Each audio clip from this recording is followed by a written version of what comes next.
I used to be sought after. I used to be a very important person, if you want, my previous job as an IT manager. And that wasn't happening anymore. I wasn't earning anything. I wasn't earning money. I wasn't earning respect. I was nobody. And that gave me a lot of problems. I was out of work for 20 years. It didn't even occur to me that I could work because I didn't have anybody looking at me saying, oh, you've got something to offer. That creates a lot of mental issues, such as depression and anxiety.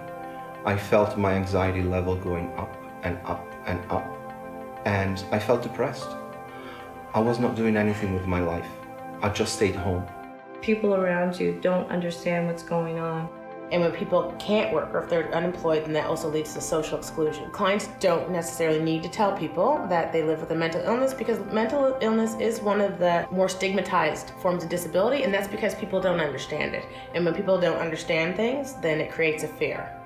Employers have people that work on their team that live with mental illness. They may not have disclosed it. We all know that work is one of the social determinants of health, not only because of the money you earn, but because of the feeling of being in a job and being able to consider yourself a productive member of society. Just because someone is struggling with mental illness doesn't mean that they can't work.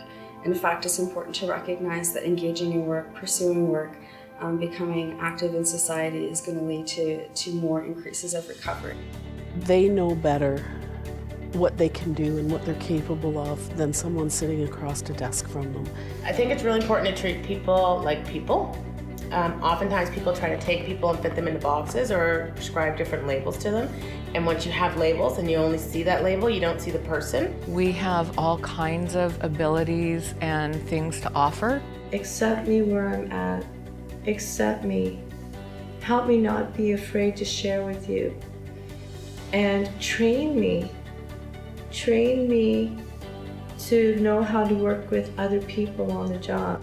How does the environment create a sense of meaningful place, meaningful space for people to be able to feel that they can engage in a way that allows them to realize their hopes and dreams? Because we hold those hopes for them. And our centers is they're called career resource centers, but they should be called hope centers because that's what we sell. That's our product, right? It's moving people down the continuum to sustainable income so that they can improve their life and make better choices.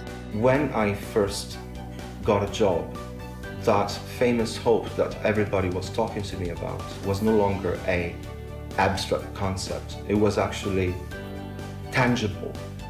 So career practitioners can be important people in holding hope for people in their ability to return to work when they've lost the sense of their own capabilities. That hope is probably what's going to lead them to full recovery. That hope can be transmitted from the individual to others. They've really felt that they've got back that hope where no one's telling them what they should be doing with their life and how they should be doing it. We're actually working with them to discover what their passion is. What do you want to do? There's life and work after mental illness. Working again was my recovery. Going back to work has been life-saving for me. Employment is definitely the key issue in recovery. If the right opportunity exists and if the right support is given, people can use what can be a tragic situation as a launching pad to do even greater and better things in their life that they can ever even imagine doing before their illness. You can get anybody a job, but if they don't like it and they're not enjoying what they're doing, in 3 to 6 months, they're going to be back at your door. So if you help them to discover that passion and help them to get back the belief in themselves that if I really want to do this, nobody can tell me I can't. The miracle cure, believe it or not, it was employment. The first job I found gave me a glimpse of that hope that everybody was talking about. Now it was concrete. It was no longer an abstract concept. I had hope.